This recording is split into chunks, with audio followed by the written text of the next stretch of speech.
It's me, and King Shark. We're back here to talk to you and let you know what's going on with the channel.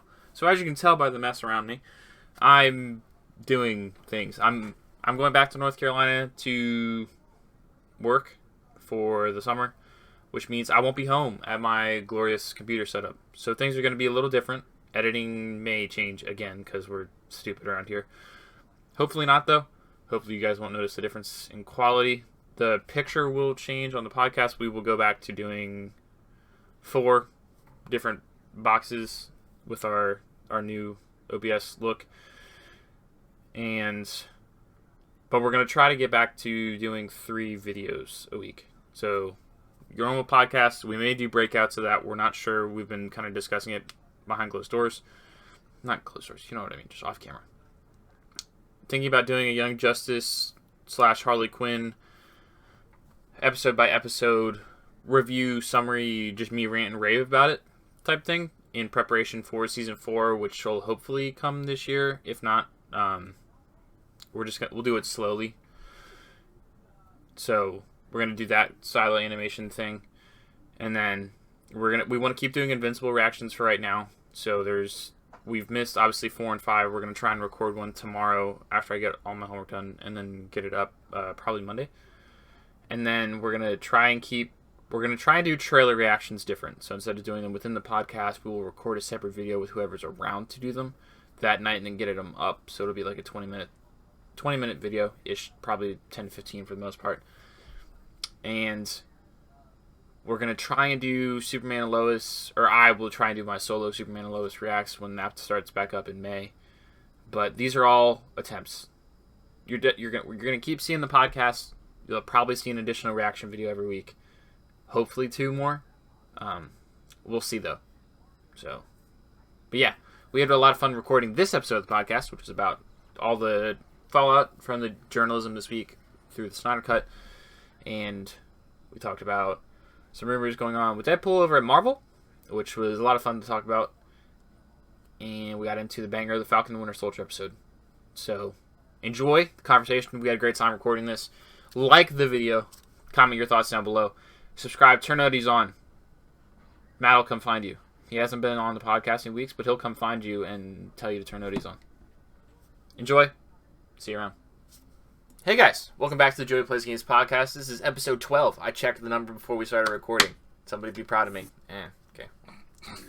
I was on a good roll to start, and then the mic unplugs and I can't hear anything. So, but we're back. We're finally up to date. All of the stuff was uploaded when it should have been uploaded really late. So, Snyder Cut's finally up. Episodes 2 and 3 of Falcon and Winter Soldier up. And now we are doing episode 4, which will be up either the day we're recording or the day afterward. But we're on a good roll. I'll talk. You guys have already heard the rigmarole in the intro about things changing, but yeah. So, look forward to that. I want to welcome back my co-host as normal. We got Owen with a new fresh haircut. Wave. We got Ronnie. Hello, guys. Man, we're just doing the wave today. And then our brother Nicholas. Alright. Let's get into it, guys. We got a lot to cover this week. It's a lot of weird news, a lot of weird stuff to bring together, but I wanna get into it. So we're gonna start with 2 stories that are intimately tied together. Justice League screenwriter Chris Terrio did an interview with Vanity Fair this week talking about how pissed off that his babies of Batman vs. Superman and Justice League were massacred by the studio, in his words. It's a very fascinating read. He says the 2017 theatrical cut was an act of vandalism. Zach may be too much of a gentleman to say that, but I am not. The studio did not comment on any of what he said. This also ties in with another interview we got this week that was tied to Zack Snyder's Justice League. Ray Fisher did a bombshell interview over at Hollywood Reporter detailing the abuse and injustices that we've kind of been not really talking about on the show, but I figured we need to give it its due. He opened up about his experience on Justice League with Joss Whedon and the people at Warner's. He doesn't believe that some of these people are fit for leadership. It's a really, really long, great write-up. Tries to portray both sides while not... It tries to show what Ray experienced while not passing judgment and trying to be as open as possible.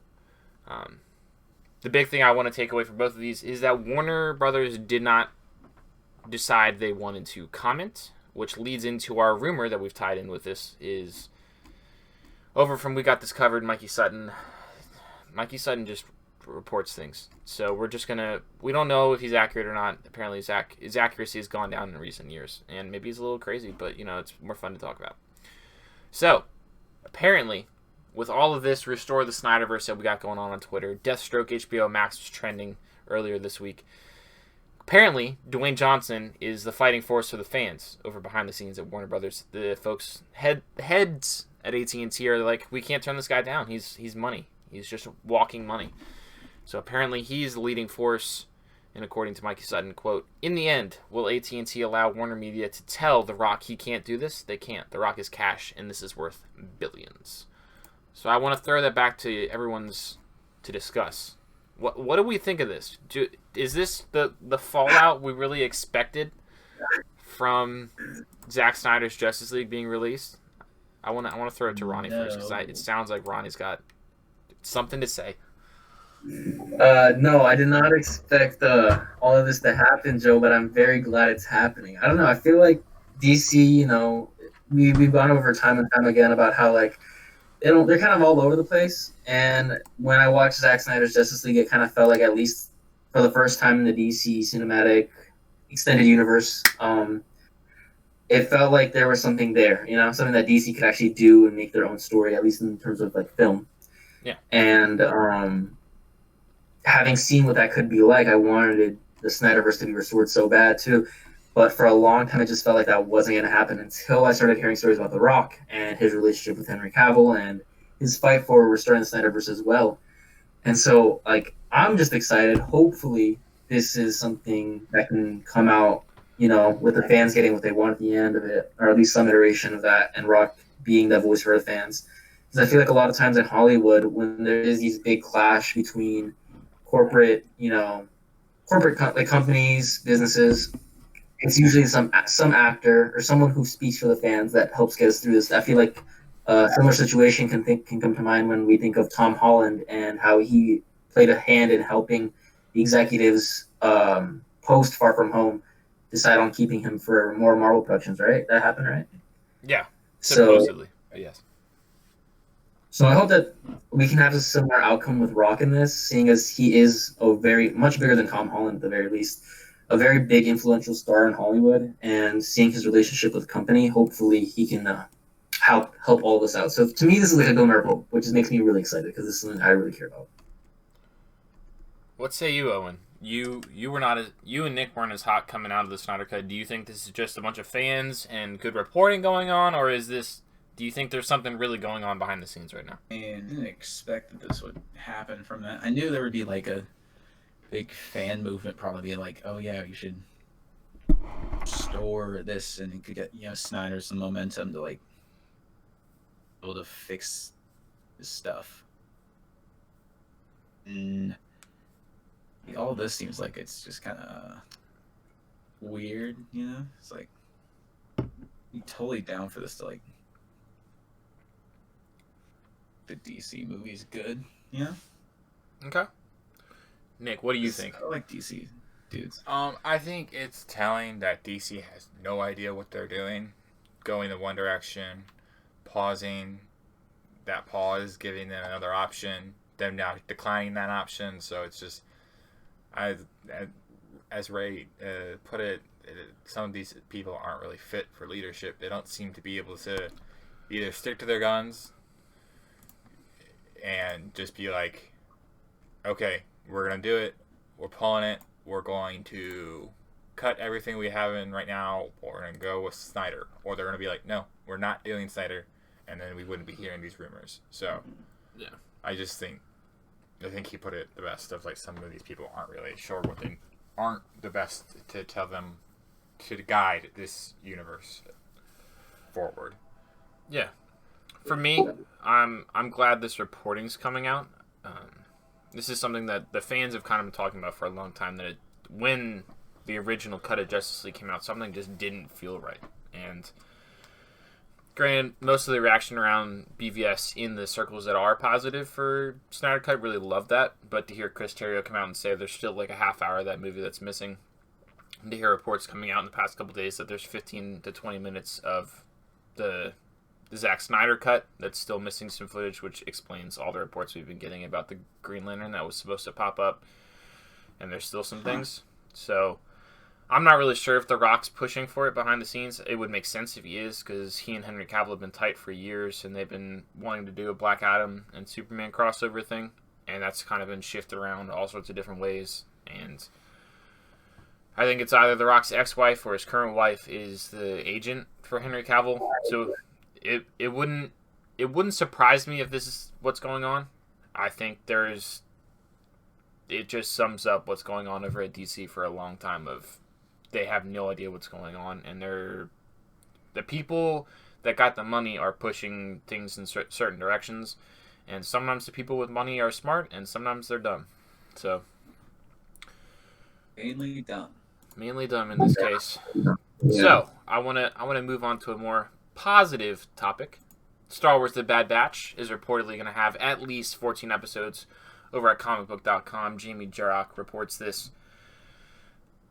It comes from an interview with a podcast and all sorts of cool, interesting information. Owen, I want to start with you on this one.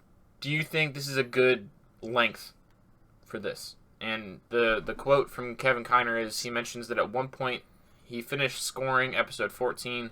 This is fair evidence that there will be at least 14 episodes.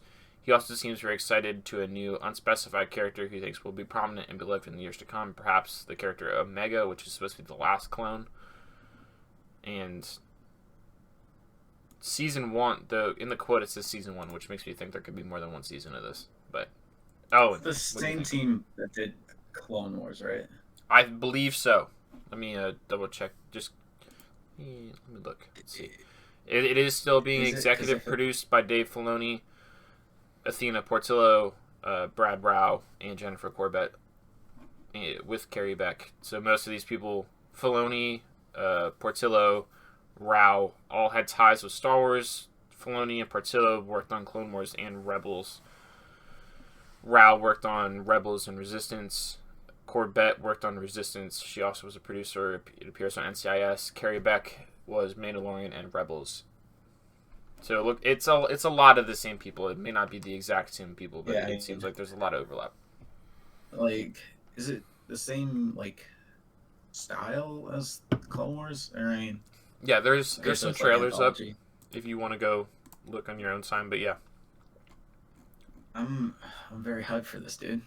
Like, love the Clone Wars, dude. Clone Wars style, Star Wars stuff. Nick, did this get you Top notch. No? I need to catch up in this time of, like, the most recent thing I've watched was, I think, the start of the last season of Clone Wars, but I don't think I've ever finished it. So it'd probably be a good idea for me to, it? you know, It was a good season. I get Good way to end the distracted series. easily. But yeah, I've never had like a bad experience with their animated content, pretty much. So I'm ready to look forward to see what they take the story with these group of characters, which are fun to watch when I did see them. Ronnie, what do you think? Because you've never been a big Star Wars fan, and as far as I know, you never really watched animated stuff. I did. You did? Oh, okay. Well, Yeah, I just didn't know. Dude, I was literally Anakin for Halloween, like, 3rd grade. Like, the Clone Wars Anakin. okay, he's bringing up stuff from 3rd grade. Nice. I meant, like, Yeah, but recently. that's Did you when the watch the series- Clone Wars? Have you watched Rebels? Have you watched them all the way through? I watched Rebels, too. I watched Rebels in middle school.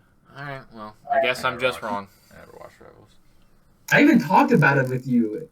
Okay, In middle I'm vaguely remembering this, but you said like you're not caught up on the more recent stuff. You watched it a while ago, and you're like, no, The only am I thing still that making that fully- up? I'm with Nick on the same camp of, like, I started the last season, I just never got to finish it. But in terms of that, I've seen everything else Star Wars. I've read, No, dude. I've read a couple books. The ending for that season is great. But how long you say the episodes were, Joe? It's looking like there's 14 episodes, and it could be more, could be It's at least 14. Okay, so we just have an episode count. We don't have the actual runtime. Is it No. just gonna be a classic like 30 minutes, or I is would that assume not so. Okay.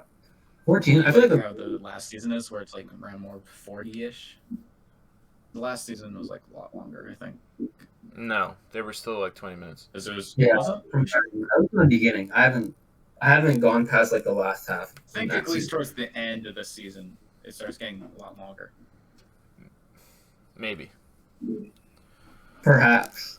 But 14, I feel like that's a good episode count. I feel like a lot of times with like classic, TV media, cable network stuff, I feel like they always push that big episode count, which kind of adds a lot of filler, kind of adds unnecessary stuff that I don't really care about. And so, as of lately, I've been enjoying more limited runs or like more limited seasons because it actually really gets every episode feels more focused. And if that's what they're going to do with this, then I'm all for it. It's better to have a more centered story and maybe have like an episode or two where, they can kind of fool around a little bit. But having the whole season be focused is something that makes me hopeful that the series is going to be top notch. It wasn't a doubt in the first place, but this only reinforces that. Yeah. For me, I'm excited to kind of be back in this world. I wasn't a big fan of the Bad Batch when they were introduced. It's a cool concept, but I'm just excited to go play around in this world for a little longer, and Filoni's heading it up, so it'll be interesting. I'm always down for more Star Wars, so it'll be cool. I brought up the episode thing because I thought it was interesting because this is going to be the kind of bridge between Falcon and Winter Soldier and Loki, because now we only have 2 more weeks of that, and then there's like a 2 to 3 week break before this starts airing. So then we have to wait. This starts airing May 4th. We have to wait till like June 7th or 11th till Loki starts airing. So there's about a month, maybe month and a half that this is going to air for, which makes me think that some of these episodes could drop similar to WandaVision of 2 episodes to open and close, something like that, or they're just going to drop 3 at a time. So, or they'll just keep doing it long. I mean, will there be an overlap? Yeah, right. There'll be a what? An overlap. Overlap between Loki and Bad Batch releases. That's the other thing, that there could be an overlap because, say if they do 1 episode at a time, this could then lead into when What If starts airing. But I'm pretty sure they want to wait till What If starts airing after Loki is done, and I don't know. I don't think there's an episode count out on that, and What If doesn't have a date, even though Disney put out a date thing for all the summer stuff. It's just kind of floating out there right now. So. Question: can we turn the podcast into a High School Musical, the musical, the series thing? Podcast? Yeah. No. Isn't there a new season or something? There's there's a movie, I thought, but Owen's very caught up in that. Season 2. Huh? I season 2 was Watched the first episode. Oh, of season that, 2. but Okay. I thought it Sorry. was a TV show. okay. All right. Well, let's get into the 2 rumors we got. We're not going to really do we'll do kind of a rumor report thing, but we're not going to keep track of it. This is the rumor report. This is the rumor report for all intents and purposes, for those who remember when we started this show. But let's get into it. So the rumor: Ryan Reynolds, Deadpool, R-rated series in development for Hulu. This appears to be separate from the movie that they're doing. So according to this, there's an R-rated animated series boom. We've seen that with Harley Quinn. Some of the Young Justice stuff got a little bit more bloodier in season 3. So it seems like Marvel and Disney may be looking to capture into this market. In the Deadline report, they've revealed that new projects are in development. It would join currently 11 produced animated shows: Family Guy, Bob's Burgers, Central Park, yada yada yada. According to the site Bubble Blabber, one of those mystery projects is an R-rated Deadpool series starring Ryan Reynolds, who may be in talks for the titular role. It's interesting to note that Deadpool 3 is still in active development, so as we know, they are already preparing the script for the film, which will be part of the MCU. There is no mention of the series that will connect to the MCU. If they manage to get Ryan involved, it'll be a creative way to continue Deadpool's adventures in and out. And then it throws it back to when Donald Glover was developing a series for FXX alongside Marvel Television that was going to be showrun by him and his brother Steven, but it eventually got canned. So what do we think about this? I want to start with Nicholas. If it's like that panel that we got released for the Donald Glover. The script. It was we got a whole episode. A whole script, episode, or like yeah. the beginning. I remember the elephant. I must be remembering someone drew of a comic for it. I think that's what I'm remembering. They drew like a 2-minute animated Maybe rough thing, if that's what you're remembering from probably. like Emergency Awesome. Anytime he'll talk about it, he just replays that same clip. Probably, but yes, This just sounds cool. Yeah, If they can do it, and if they don't want to connect it to the MCU, whatever. that's absolutely fine. I just let Ryan voice him and let him go do some wild stuff. Yeah, and if we're not gonna give him like let him play really with Spider-Man, let him play with Iron Man, let him do whatever. Let it be just Don't put any restrictions on him. yeah. Let it be what Harley Quinn is. And I know Ronnie, you're starting to watch that, but Yeah, I've been let it Good show. let it be similar to that, where they can pull characters from everywhere, and it's just fun to see them interact. What if it's Deadpool kills the Marvel Universe? It would be cool too. I don't really want that though. You want it more lighter? Yeah. I want something similar to how they made King Shark a Yes. tech nerd. Yes. Yeah. I want I think the animated format, you can do serious stuff in animation, but Colossus can just be like, yes, let Colossus Something do fun Colossus like that. things. I want this to be comedy, in my mind. No, yeah, that's the key with Deadpool. With any character like Deadpool, is just don't put any restrictions. So, is this animated or live action? Do we know? animated, The right? connection to this is that I believe it is animated. It seems, the way it's talking about it, it seems to be referencing animation with all the talk of Harley Quinn, Family Guy. But it's still a rumor. So, Oh my god. Ronnie, would you like to see this in a similar vein to Harley Quinn? Yeah, I would. I've actually started to really enjoy Harley Quinn series. Seeing that with Deadpool would be fun. I would be interested to see how they, do it with Deadpool and how they choose to interact with the MCU if they do in like a parody way. So that'd be interesting. That's what I would hope it would be. It'd be Deadpool parodying whatever's going on with, currently. So I'm excited for that. That's true. Especially with Ryan Reynolds at the helm. Yeah, same. Oh, and you down for this? It looks like he said yeah. All right. Totally. I said, totally. Yeah, get up in that mic. All right, let's move on to the next thing. This is our last rumor. It's again coming from We Got This Covered. Who knows if this is real, but I thought we would talk about it anyway. Apparently, Warner Brothers, as a backup plan, is trying to get Christian Bale back in the cowl as Batman in case Keaton doesn't want to return, or in case they want to bring them both. Who knows? Like I've seen multiple different conflicting reports that because of the success of Zack Snyder's Justice League, Affleck wants back in the cowl. He doesn't want to be retiring anymore. Keaton, I've seen reports that he's not sure if he wants to be in this after what happened with Zack Snyder's Justice League. He doesn't want to be replacing Ben. He doesn't want to be doing that deal, and He doesn't want to be dealing with crazed fans. I mean, I don't think it's more about the crazed fans. It's more he doesn't want there to be so much studio interference, is what it sounded He like. doesn't want to deal with the mess. Yeah, he doesn't want to be coming in as just yeah. Okay. Ronnie, I want you to start talking about this while I pull up another story that I just thought about that'll be funny to talk about. All right. Well, I don't think it's gonna happen. I feel like Christian Bale is one of those actors, and I feel like you said this earlier, where he kind of really does care about the roles he plays, and he does care about his reputation as an actor. I've seen him go through really excruciating roles. I forget what movie he filmed, but he lost a Machinist. lot of work. Yeah, there you go. And he's a very good actor in that sense. And I don't think he would want to tie himself to something he's not sure is to his caliber per se. So I don't really think it's possible. I don't really think he's a big just Hollywood name for the sake of a Hollywood name. I think he's someone who actually cares about the art of performing, and this would go against that. So no, I don't think it's happening. Yeah, I'm not Bro. really sure either. I was trying to find this other report. Nick, thoughts? Yeah. Shit's Nah. sneaky. I don't think his Batman really fits into what I think they're trying to do with this, so it would make more sense to try to get Keaton back. And if not, just hire an older actor to play Batman. Yeah, so Like, I mean, I went and found 2 more things that kind of lead into this, just while we were sitting here talking about it.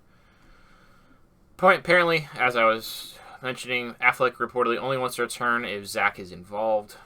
So this leads into more of what people have been talking about with Cavill wanting to return. Cavill's been wanting to return, but he's signed, his new contract is signed to more cameo style roles, and it seems that The Flash may not be Affleck's farewell as originally thought. But then this other report that I saw the other day that I was like, what is this? So this leads into just what the state of the DCU is, and who knows, because this is a rumor, but I figured why the hell not talk about it. I would put no precedence to that. What, this? Yeah, that's why I wanted to talk about it. Okay. So apparently the new DCEU Justice League team may include Blue Beetle, Hourman, and Robert Pattinson's Batman. Ronnie, what do you think? What the fuck is this, Joe? Wait, where's this from? Where's this for? This is from the same website we got this covered. They just do a bunch of rumor reporting, and again, this is all coming from Mikey Sutton, whose credibility apparently is being called into question recently. But apparently, Okay. Abrams, who got brought in a couple weeks back, he wants to reboot the League as a squad of multiversal superheroes, drawn from all over DC. So it would be directly connected to Superman reboot and not the Snyderverse. According to Sutton, new members of the team would include Blue Beetle from new Angel. It's either Angel Manuel Soto or Angel Manuel Soto. I'm beginning to think it's the first one, but I'm not sure. And then there was an Hourman movie that was announced last month that I decided not to talk about because I was just pissed. Why the hell was this thing announced when we can't get other shit off the ground?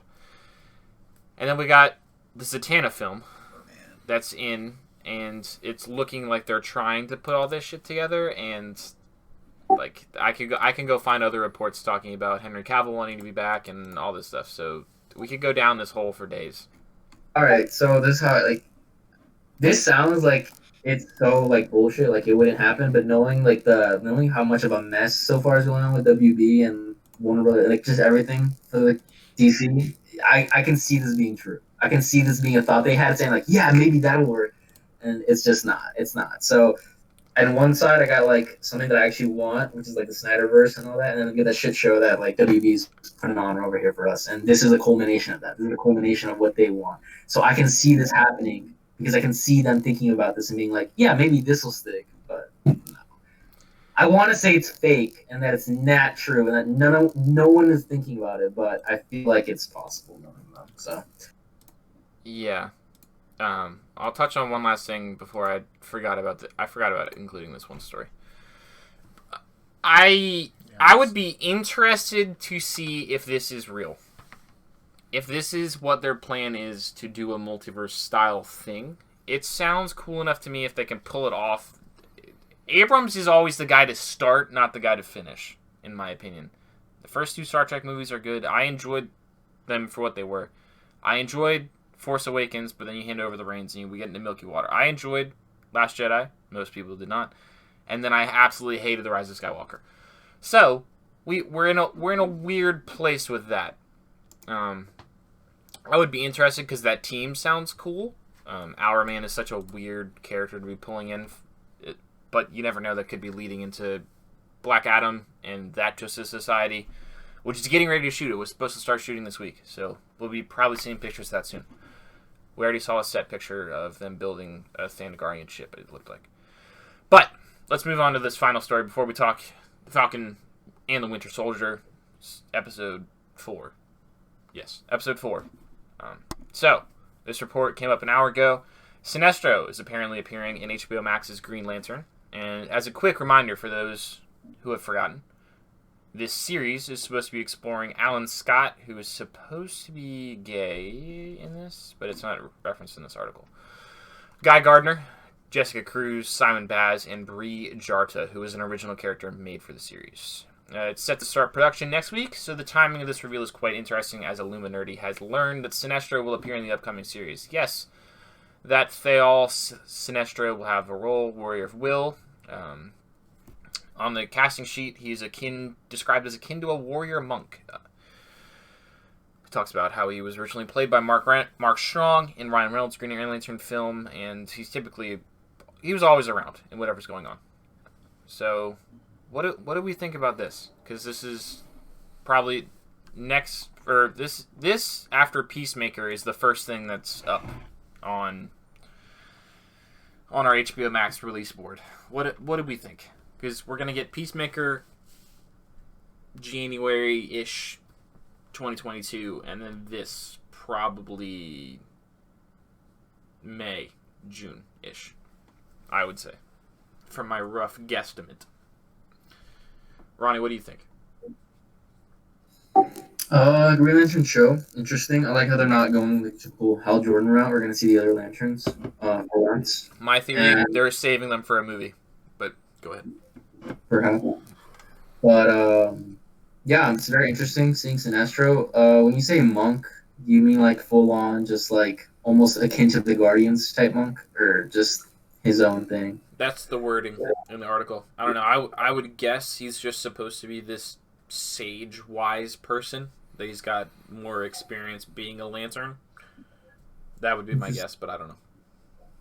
Well, if that is the case, that'd be cool to see. It's always inviting to see Sinestro, more of him at least. I feel like very forgotten, just kind of designated off as, you know, a yellow lantern. But hopefully the series will actually look into his rise as a yellow lantern. I feel like that's always a very interesting story to tell, and maybe if not in the first season, maybe a second if they ever get one. But I think it's interesting, but nothing more than that. Yeah. Okay. Nick? Same. Yellow Lantern, it's the color P, so everyone hates them. They're stupid, lame. All right, Mr. No P challenge in January or February or whatever the hell that was on Twitter. You No can P keep January. Yeah, whatever. Have you ever finished that? Who knows? He said he started ascending and seeing out of his third eye, which I assume was his asshole. So who knows? I don't. This seems accurate. I'm excited for the show, bringing in new lanterns that we haven't really seen in live action before. We've seen some of them in animated properties. I think it'll be cool to throw it back to Alan Scott as like the older Green Lantern, who's going to be brought in this new age by changing the character up and making him gay. And then Jessica Cruz, Simon Baz. I've always been interested in seeing them. I thought he's been gay. He could have been gay. I could be absolutely talking out of my ass. Years ago. Okay, then I'm talking out of my ass. No, we got a fake fan over here. No, I'm just kidding. No, I just don't know. I don't know. But Guy Gardner, I absolutely adore him in Young Justice Season 3. So whenever Ronnie gets around to that one, voiced by Troy Baker, he's got this thick Boston accent and just sounds like an asshole you want to punch. And I'm here for it. So maybe things are looking at what I would take away if you were a fan of the show is maybe things are looking up over at the DC side of things. Maybe they're not. We're still in the same state of chaos that we were last week, and probably will be next week. Yeah. So let's kick it over to something exciting. Falcon and Winter Soldier, episode 4. What did we think? Because holy shit, I like this episode. No, I'm kidding. Very good episode. It was actually really good. Really good. All right, Fire episode. Nick, come on. Initial thoughts, Nick?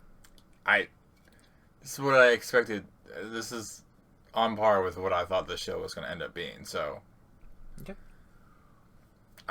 I'm really excited that they're committing to what I saw earlier and being like, yes, this is what we're going with. This is what we're talking about. So, yeah, his first reaction after watching the last 2 minutes was, "I told you guys. You guys underestimated this show and the stakes at play," and I'm like, did we really? Or it was more we were just questioning, we were trying to play into the Zack Snyder's Justice League and WandaVision of it all. And Very skeptical. Oh, okay. It's good. I'll say that. That's it. no, this is great. This is great, man. I don't agree with you on that one. Let's be fair. Because Like, I mean, I sat here and watched that this morning, and I was saying "holy shit" in the last 4 minutes out loud, and I haven't said that out loud watching. Actually, no, I say that all the time watching stuff. So, but it's just so enjoyable. I didn't expect them to go there, and I was like, "This is a new thing for Marvel, and I'm down for it." Good. Yeah, Sam. This is like the darkest it's been since the beginning. Quite good. It's the darkest I'd say it's begun since Age of Ultron. No. Infinity War. It was dark, but it wasn't. Guardians of the Galaxy was pretty dark. No, I'm just kidding. I'd say knew it Age was of gonna- Ultron because of that thing when Wanda taps Tony's mind and is Spider-Man. walking up the stairs. I was just and talking all about the like people are with like the dead. beginning, like with Iron No, Man I mean, 1 and Cap. You seen the guy go in the plane and the blood come out the back. No, I know. was like, this is just This was different. This was Yeah. There's no other way to explain it. we're not in. I don't think we've seen a character break like this before. That's what I'm saying. We're gonna see it more. I'm kidding. Who knows? Right now is on par with some good shit. Yeah, Owen's about ready to bring up an anime that none of us have ever seen.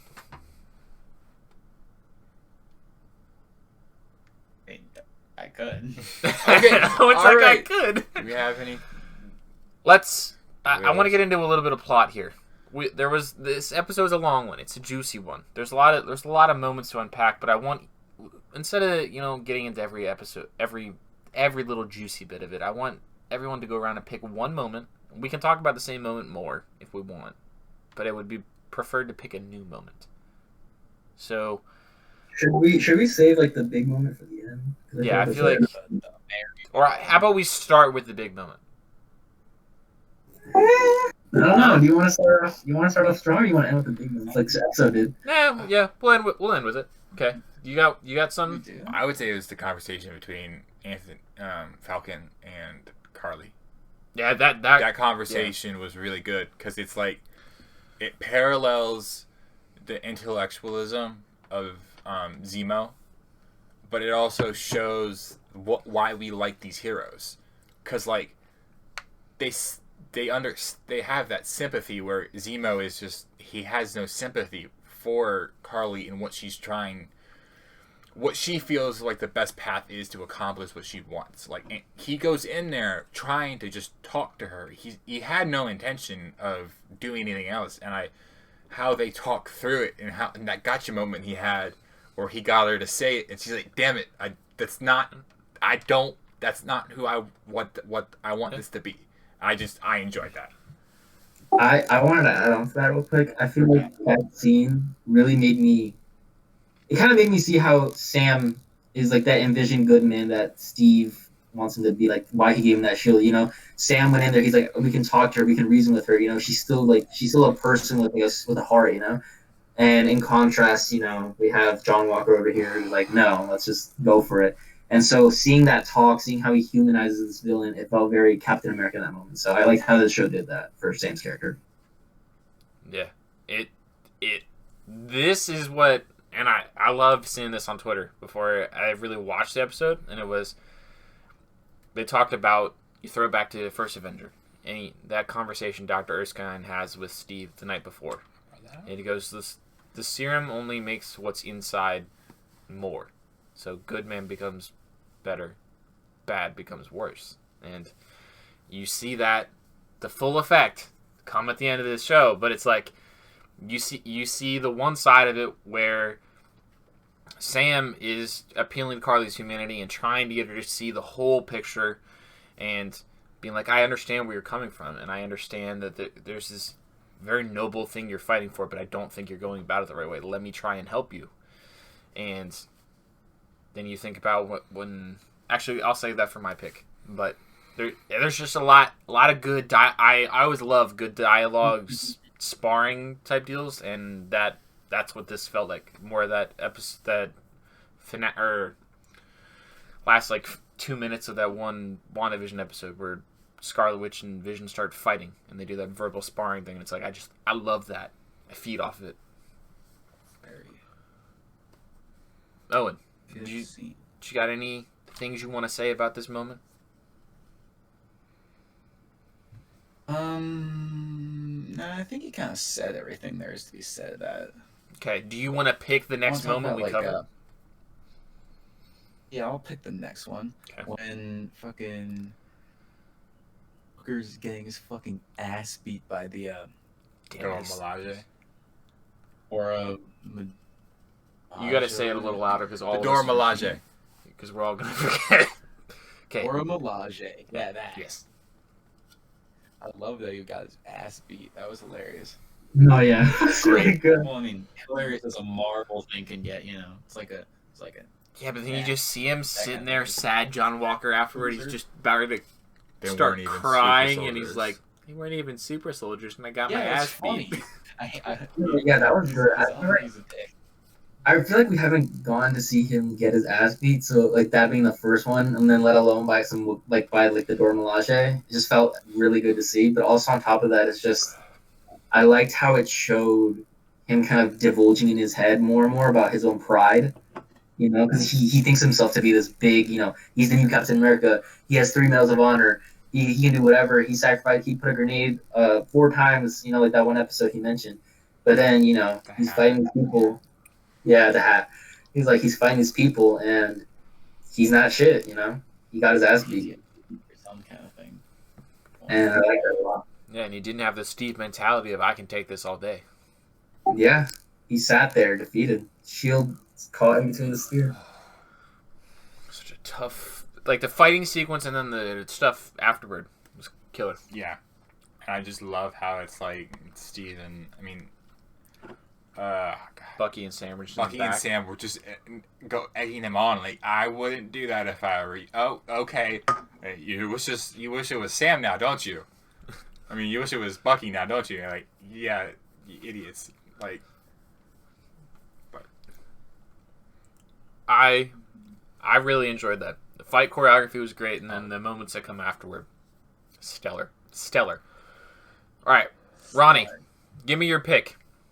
There's a lot of good picks that have already been taken, but one thing I can pull out is that what's it called? That scene where we see Zemo get the information that everyone's looking for just by talking to the kids. I felt like that really showed his character really well. Just kind of that, I don't want to say manipulation, but he has a way with people. And I feel like that's what the rest of the cast doesn't have as much as he does, at least with the people from his area, He has that suave nature. He's very, the mind game kind of thing. So I feel like I really like that way he got that leverage on the team. Yeah. I thought it was cool. It was creepy to me, which I enjoyed.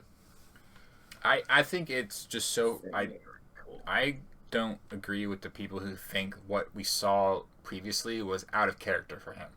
Him being a little more extravagant, I saw some people being like, "Oh, that's not." I was like, "No, that's just Twitter people." Yeah, but I just feel like everything we've seen has just kind of just shown us more and more of. Oh dear, Ronnie's gone. More and more of him just being that master manipulator, that master just intelligence gatherer, the special ops soldier that we heard that he was. Like, it makes sense. Yeah. Solid. Yeah, I mean, I feel I've never heard this Twitter talk, but I can agree with you, Nick. I feel like people often underestimate his character, but to realize that he broke the Avengers apart, that's just not. No one singular normal dude can do that. So that was him being super focused, and right now it's just him doing this for his benefit. Like, he hasn't had time to plan and get everything executed. He's freeballing it. Yeah, you're freeballing it. You're a little loose. You're like, all right, I'm gonna take the opportunities I get. So I don't know. Yeah. All right. So covered the Dora Milaje. Covered a little bit of Zemo. We covered a conversation with Carly. What was your scene you wanted to talk about? Was it the last Joey wants to talk about talk about the death or the last. We'll save that for. I want to give. I have one scene. I'm thinking. Yeah, all right, give me your scene. No, I think that's probably together. Were you gonna steal my scene? No, yeah, go ahead. Well, I was thinking either the White Wolf scene or the scene before the Dora Milaje show up. Those were not what I was thinking of. Okay, give me yours. I was the phone call with Sam's sister. That was also another one. I thought that's totally what you were about. But go ahead.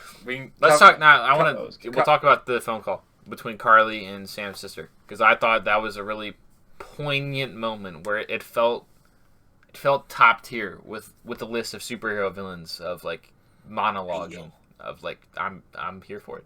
It felt a little jokery. It felt creepy. It showed us that she doesn't see how she's acting.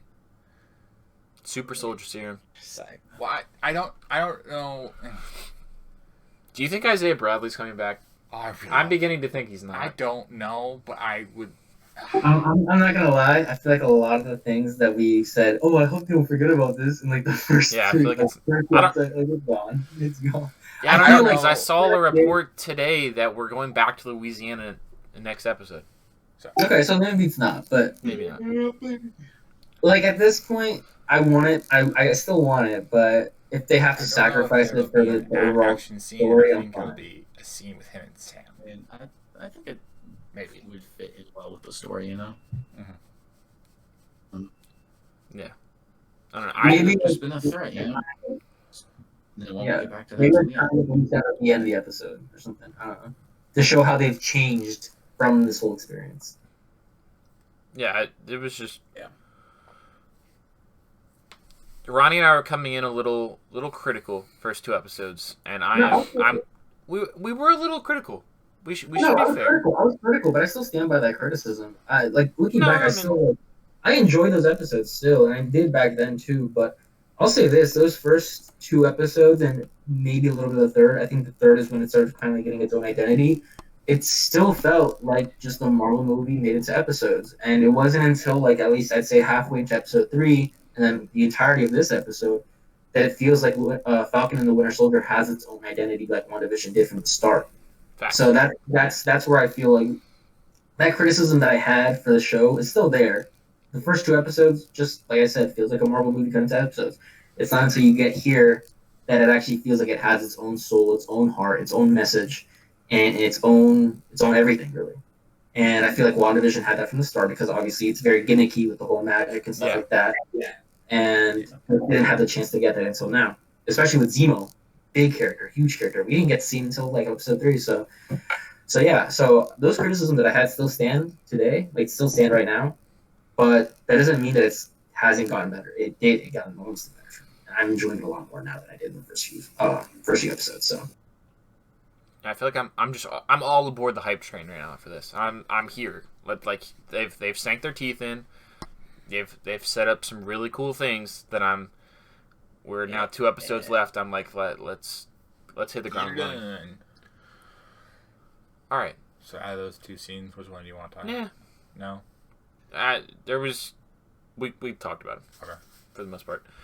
All right, let's talk the last moment. Sequence. The end sequence. John Walker absolutely decapitating the man with the shield.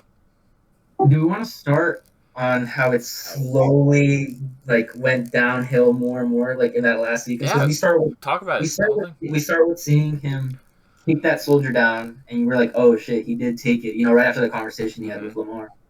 And then Falcon's like, what did you do? What did you clearly not yourself? You're juicing! Yeah, you're juicing. And so then I feel like the moment that really made the scene for me, where I was like, shit, this is gonna go somewhere. And then the climax, I guess you could say, is when Carly punched Lamar, and he's fucking dead, bruh.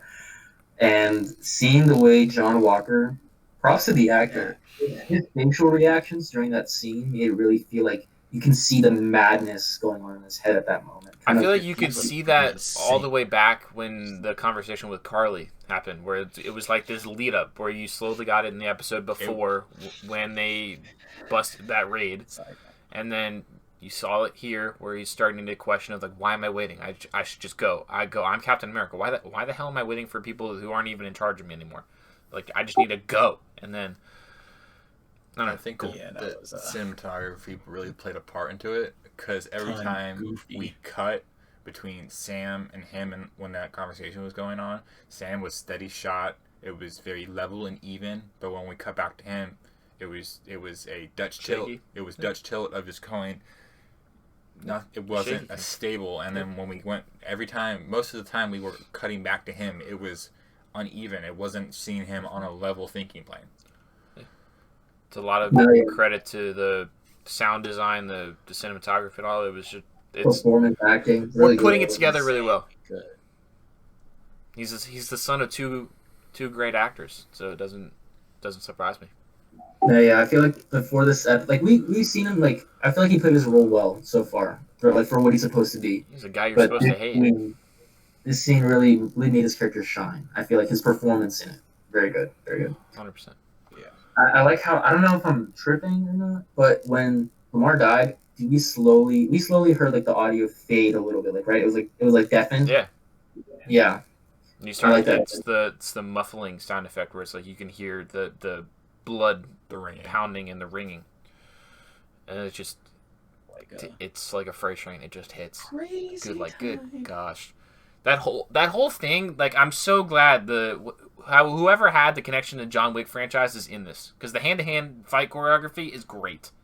Like, imagine, like, every time you see John Walker with the gun, I'm like, this just doesn't feel right. And I feel like that there's some intention there, because we never really saw Cap with a gun outside of First Avenger and Avengers. It was always, he didn't need the gun. Avengers, he's got the M4, and then First Avenger, he's got the pistol. He had one. I don't remember it in the Avengers, but I don't He remember. had one in the first Captain America. I remember He first didn't have one in I remember first Avengers, not Avengers though. In the Avengers movie, when they're in the helicarrier and the SHIELD guys come in, and he's trying to fix the wing. Okay, but he still has a gun. He really used it. Okay. Well, I mean, he emptied a clip to keep somebody from coming out the door. He dropped the dude, so he used it. Yeah, he shot Thanos with an M4. Yeah. 100%. But I'm just saying, like, we got to the point where Captain America needed nothing else but his mind, his body, and the shield. And John Walker still is using things as a crutch, and it's like, it's so cool. And then when you get the fight choreography where he's not trying to shoot anybody, and it's like, it just feels right. It's frenetic, and it feels how I would imagine this is supposed to feel. And I'm like, this is a lot cooler. Cool. All right, let's talk about this moment. I think we're gonna mention the moment. Okay, so this is still about the moment. Yes. One thing I liked about this moment was when we see John Walker getting ready to run out that window with the shield in front of him to jump out of it. It reminds me of, like, Captain America's done that plenty of times, but every time he's done it, it's always been kind of with like he's going in to save someone, or he's going in to like save himself. This was like a threat. Yeah, like this seemed like a threatening, like, I'm gonna fucking kill someone. Yes! And I liked seeing that, what's it called? The juxtaposition between his Captain America and Steve, Because, like, Steve's is always, like, more lighthearted, or, like, he's ready for whatever he's going into. This dude, like, he's just gonna go he's just gonna do what he can. It was so purposeful, and there's so many homages back to what Cap used to do and how he's trying to do it, and the second the deafening stops, and you hear the train, and you hear the sounds of outside, and you hear his feet hit the floor running, and he goes through that window, shit's about to go south. And it's like, it's perfection. This is what I'm looking for in my superhero stuff. It's stakes and anger and human emotions, and it's like, yes! The scene where he's, like, standing up after that, and the shield's all bloody. Yes! Like, it like... Ooh. It's so hard. It goes so hard. Like, it's fire. Fuego. Nick. Thoughts. Give me something you like. On the same level, I expected him to make this slow decline, and I remember that's the conversation between the Doctor and Steve of, like, a good man, better, bad man, worse. Like, we were led to believe he was such a good person, but then when we had that conversation between him and Battlestar of what happened in Afghanistan, it's like, if they had the powers, they could have saved more, but it sounded like did not come across of like they were being heroic. They were there was some messed up stuff. There were some messed up stuff, so it's like, it's not like they're messing up the character of portraying him to be such a good person. Did it almost feel like it was like a high school bully? You know what I mean? Where it felt like somebody who would have bullied Clark Kent in high school. And it's like, yeah, I went on to go be an army guy. and Yeah, I do cool Flash, things, but it's like. Sounds Flash like and any Spider-Man. jock. That's that relationship. But if I got powers, I could have done this. I could have saved them. But it's like, Just Would you have? stereotypical like jock it's just cool. TV show. It's kind of like that thing with like how bad people will say like, oh, if this was different, I could have done something good. It's like, would you have though? You know, it's not your character. That doesn't change who you are. exactly. Yeah. So But yeah. I don't know. So Just I mean, if I want to add on to anything in the discussion, I just like to talk about the way the scene was shot when he's actually like, you know, brutally just fucking up that poor guy. yeah. Like the cut. Okay, one thing I'll say, minor criticism. I don't really think it matters though, is that obviously because it's more it's TV-14, they can't show like excessive blood. So when like we were getting like shots from him hitting him, and then back to like audience reaction, then back to him, and then I feel like that scene should have been more bloodier when he's actually hitting the guy. Like we see his body on the ground, but at the end, you know, we still see blood, so I think it's fine. Yeah, could use a bit more gruesome. Just kind of hit. I mean, no, but I think I said minor criticism doesn't matter because, dude, the way that we see his face, like the anger, like the way the shot rised below John Walker, and we see like that maniac, he's holding the shield in the air, like he's ready to like kill him. That was well done. A beautiful cinematography there. It'd be so satisfying when they take it from him. Oh yeah, hopefully. Totally He's- gonna take it from him. Dude. Yeah. I feel like that's probably going to be next week or the week afterward or whatever. Yeah, and think about it. The episode is gonna pick up. I almost think the government's going to take it away.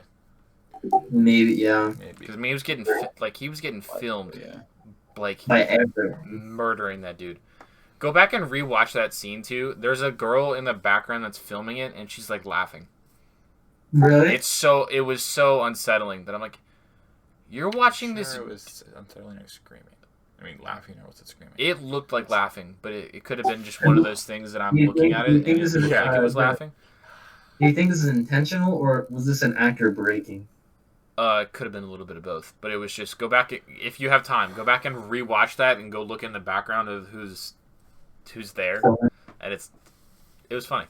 So Really? I really don't want to talk about what's coming next because it's like I want to. You want to revel in the moment. I want to revel in the moment because that's what I feel like these last 2 weeks have been, where it's like we stop talking about what's coming next. And it's like just let it happen and There's no point. It's not nerd out when it happens. It's not like a mystery kind of thing where you got like you Yeah, trying to figure out what's there. We're getting payoffs. We're It's happening, getting. yeah. I'm curious to see if we get an end credit scene next week because they did that with WandaVision where it was episode 7. You had an end credit scene. But I almost don't think they'll do that. They'll just leave it for episode 6. We might get like an extra one at the end. Because I don't know if they'll be able to resolve all the character lines that we got. I wouldn't be surprised if they do. Because, I They mean, might. think of how jam-packed these last 2 episodes are, especially with the runtime, that it's like, there's a lot to tie up, but you still have 2 whole episodes left to tie it up, that it's like, I'm just saying, I would love to see it of like we get one of like maybe Zeno's not caught, and then we see him. oh, I don't think he's caught. Not. No, get he's caught. not. That's what I'm saying. I think he gets away. Yeah, he's gonna He get it. gets back to wherever, and Fucking him with Doctor Doom. that's what I think. There's a lot setting up at play here that we're gonna get the end and go because of what we were doing with WandaVision in the lead up to the last couple episodes. That it was like we had this huge ass thing, but it's like this has got a lot to it too, where it's Yeah. the Isaiah Bradley and that part of it all that you still got a lot to play. You've got the multiple captain and It just quality insight out of Owen that this is all right. All right. Yeah, just cut this part. Yeah, I'm like Owen, you're going down a dark path here, buddy. Cut this part. I don't know what the fuck I was saying. All right, we're just gonna Cut this part and then leaving like this part telling you to cut the last part. Just cut it. I like the wait, real quick. I don't know why. I don't know why this made me think about it, but just a quick appreciation. I liked how when we had that scene with Lamar and John, and he asked him like, "Oh, if you had the chance to do the Super Soldier Serum, would you?" And immediately Lamar's like, "Hell yeah!" But then we cut to Sam, and he's like, "No," like so quickly. It's Yeah. the polarization. It's the seeing Yeah. both sides of it that this show is doing really good of. It's exploring everything, which is what I'm so happy that it's what we got with WandaVision with its 9 episodes telling its really contained and unique story, and we're getting the same thing here where it's a Falcon and Winter Soldier story, but it's got so much at play that it feels like Captain America and the Winter Soldier, but it's something totally different where it's got a lot of those political tones and whatnot, but it feels unique, and I love that we're getting these longer run times, and I'm really about it. Like, the one thing I would say is I think what we could take away is, like, Lamar was supposed to be his conscience. For all intents and purposes, like, there was scenes where he's like, John, like, there was like him kind of egging him down of like, all right, you're backing him down, yeah, or like his conscience, and of, then like, when you're locker scene, when you lose your conscience, it's the same thing of like Bucky and Steve and stuff like that. Yeah. So there's just cool parallels. It's great. That's what Marvel's been doing great from the start. So we did not do anything with the Loki trailer that dropped over the weekend, or no, it dropped Monday. But go check that out. That's what's coming up next on the plate after this. Really interesting. There's a lot of cool stuff going on there that I'm really excited to get into. If you enjoyed this, like the video, comment your thoughts down below on this week's episode. All of our shenanigans talking about news and rumors and the gorgeous majesty of this week's Falcon Winter Soldier episode. Subscribe. Turn notifications on so you don't miss a minute of our content. Where we do this podcast once every week. We try to do reactions to breaking news and stuff if it's huge. And we're going to be starting a little smaller thing that I'm going to be working on the side that I'm going to have talked about in the intro. But see you guys next week for Falcon and Winter Soldier episode 5 and whatever breaking news we got going on. I'll be in a different location. This podcast will look totally different. It'll be great. See you then. Peace and love, baby.